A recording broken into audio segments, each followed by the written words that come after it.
Hi, I'm Kat, and today I am talking about immersion. So this topic of immersion having to do with writing kind of covers two things. First, I want you to take a moment and think of like your absolute favoriteest book in the world. If you were trying to convince someone else to read this book, what would you say to them? I mean, sure, you could probably fangirl or fanboy it up and be like, oh my god, this book is so amazing, like the characters and the world and the storyline, and just, oh my god, read it, read it. Read it. You could go that route, but if you had to like articulate what it is you like about it, maybe make a list, detail the specifics, it would probably be a very long list. I mean, this is your favorite book we are talking about. There's probably a lot that you love about it. The characters, the storyline, the romance, the dialogue, certain scenes, certain qualities of characters that stand out, the plot, everything, just so many things. All of the things about this book you love because it's your favorite book. I spend a lot of time thinking and pondering over the question, what makes a great novel? And while things like vivid descriptions and strong characters and thrilling plots and beautiful prose are all valid answers to this question, the conclusion that I come to is that it's not just one of these things or two of these things that make the novel great. It's all of these things and more coming together and combining and working their magic. It's this overall effect that creates an experience, a reading experience that you can just immerse yourself in completely. I don't know about you guys, but for me as a reader, I crave that book that I start reading and it's like something strange possesses me and compels me to just keep turning those pages. I long for the book that I started thinking, hey, I'll read a couple chapters, I'll check this thing out, and then the next thing I know it's like 4 in the morning and I just finished the last page and shut it down and like my mind is all numb from story and my emotions are just wrecked and I'm just in this like finished amazing book daze, and I love it. I long for that. I want that. I want that book that hooks me and holds me and captures me and doesn't let me go.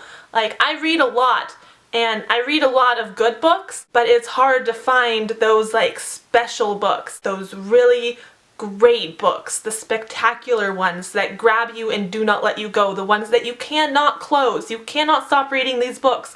You think about them. Even after you finish them, you close the book, you set it aside, it doesn't leave your mind for the next week. Like, you just can't shake this book.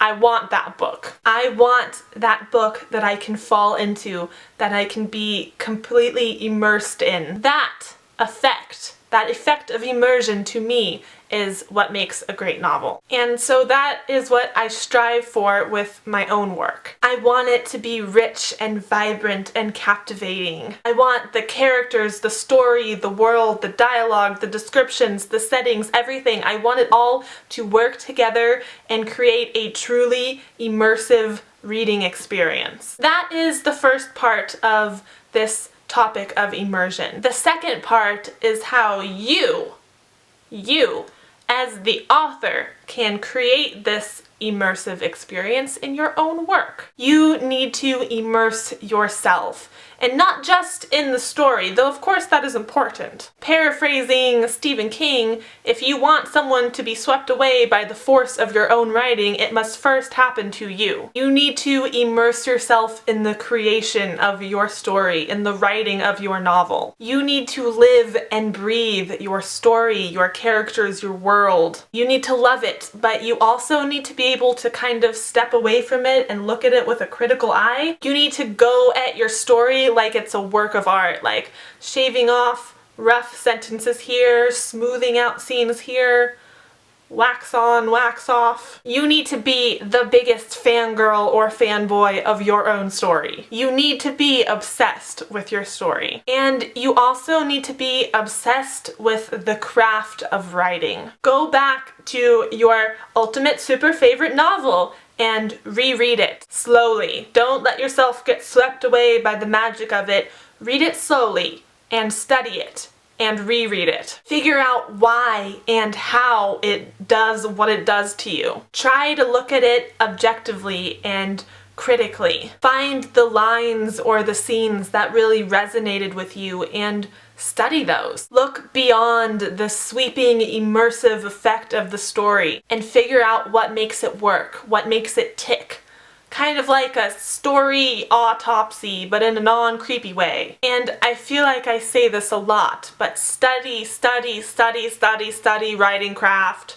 Do it. If you want to be a writer on any sort of level of professionalism, you need to study the heck out of writing craft. Read books on writing craft, read blogs, read articles on the internet. Google search how to world build or how to develop characters, or how to write description. There are so many websites that offer advice on like every topic under the writing craft sun. Read and study and reread and practice until you get it. Read a book that you love and try to identify the techniques and strategies that the author is using. Read books you hated too and figure out why those didn't work for you. Read a lot and write a lot and study a lot and just immerse yourself in this wonderful world of fiction writing. I really believe that immersion is the key to a great novel. So this video is more of a general pondering and musing about your story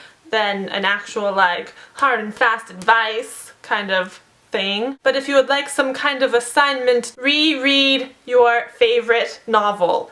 And as you reread it slowly, have like a notebook or a text document or something and write down the sentences or passages or whatever pops out to you, whatever stands out like that's a killer line. I'm gonna write that down. Or that is a great passage that completely describes that character. I'm gonna write that down. Write down the things that stand out to you. Or if you're a crazy book destroyer, highlight and mark up the book if you want to be that way. But I keep a separate document for that kind of thing. My books are precious. You don't write in them. It's against the law. Blasphemy. And also do some research on the craft of writing. If you haven't already, the video I made last week was full of just like revision resources and a bunch of articles, and just read them.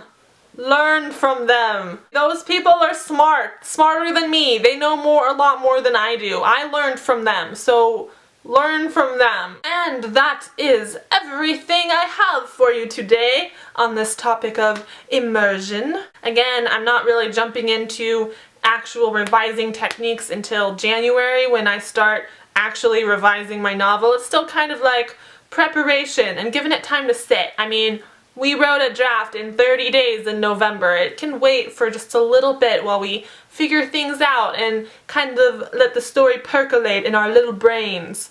Or big brains. In our brains! We don't need an adjective there, they're just brains. Anyways, okay, gotta wrap this up. That is everything. I hope you have a lovely night. I will see you next time. Goodbye! That was weird.